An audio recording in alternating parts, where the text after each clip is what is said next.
So apparently police forces across England and Wales have recorded the highest number of crimes in 20 years in the year up to March 2022. Now, even though we saw through lockdown during the first half of 2021, there were police forces everywhere trying to pat themselves on the back and congratulate themselves on the fall in crime levels, trying to make out it was because of their dedicated hard work, rather than because of the fact the lockdown meant lots of shops were closed, less people on the streets and more people in their homes.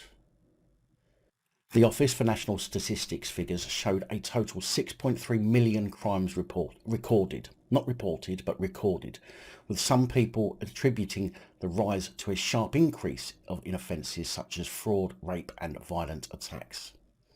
Now, personally, I think it's more likely that the rise is due to a sharp increase in police's own hurty-fee-fees and the woke agenda of using the police as personal bodyguards when you are part of a minority group looking to restore some credibility to your argument by reporting someone who said something you don't much like. But that is, of course, just an opinion.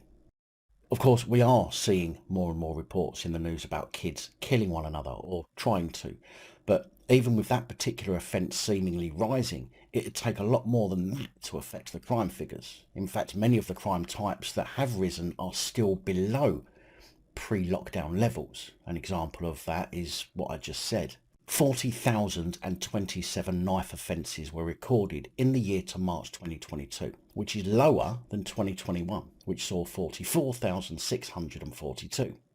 But even that was lower than 2019 to 2020, which saw more than 55,000 offences. Diana Fawcett, chief executive at the charity Victim Support, said record rises in crime levels are always worrying. Behind these statistics are real people, and being a victim of any crime can have a devastating and long-lasting impact. Regardless of the reason for the increase, this huge rise in recorded crime coincides with victims across the country facing agonisingly long waits for trial. With the highest number of cases for 20 years coming into the criminal justice system, we need urgent action to address the backlog of cases to ensure that those who have had the courage to report a crime get the justice they deserve.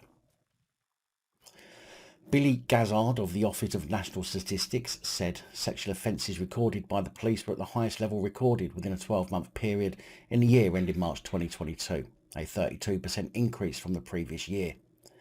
These changes may reflect a number of factors, including the impact of high-profile cases and campaigns on victims' willingness to report incidents. Yeah, but it also increased because of dozy Boris put everyone in lockdown, so there were people at home with their abusers more, and so they had more opportunity to commit the offences against their partner. So although more of these crimes are being recorded, there's a reason for the increase. Boris Johnson.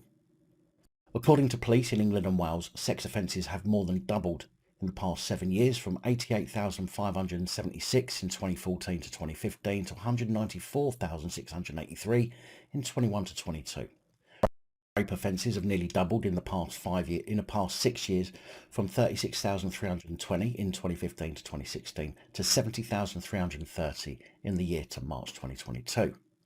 And that, based on observations, is likely due to the fact that A, police seem to be committing quite a few of them, and B, police seem unwilling to investigate many of them, leaving perpetrators to feel that they can get away with it.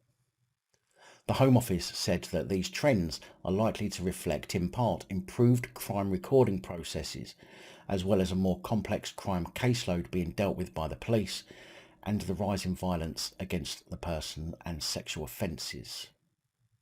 Now, if you ask me, this is nothing more than a sympathy piece for the police.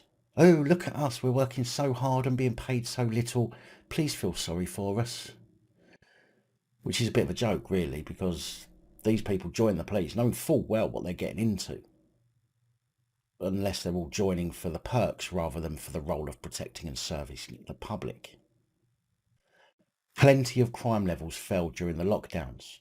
Since the lockdowns were lifted, it makes sense that crime levels will increase again. But even so, many are still lower than pre-lockdown levels. This, to me, is just a well-timed piece to coordinate with the current battle the police have with their paymasters trying to have their pay increased.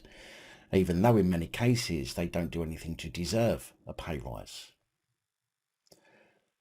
I would suggest that if police forces across the country were to up their game in their policing role and actually be what the role needs, someone the public trust, someone the public can rely on, and someone the public are not afraid to call when they need help, start dealing with the public properly, respectfully and impartially, and providing they can do that, I'd give them a pay rise. But currently they're asking for more money so they can ignore the law, police using their feelings, abuse their position of trust and authority, and generally go out on duty with an ingrained hatred for us normal members of the public who pay their wages.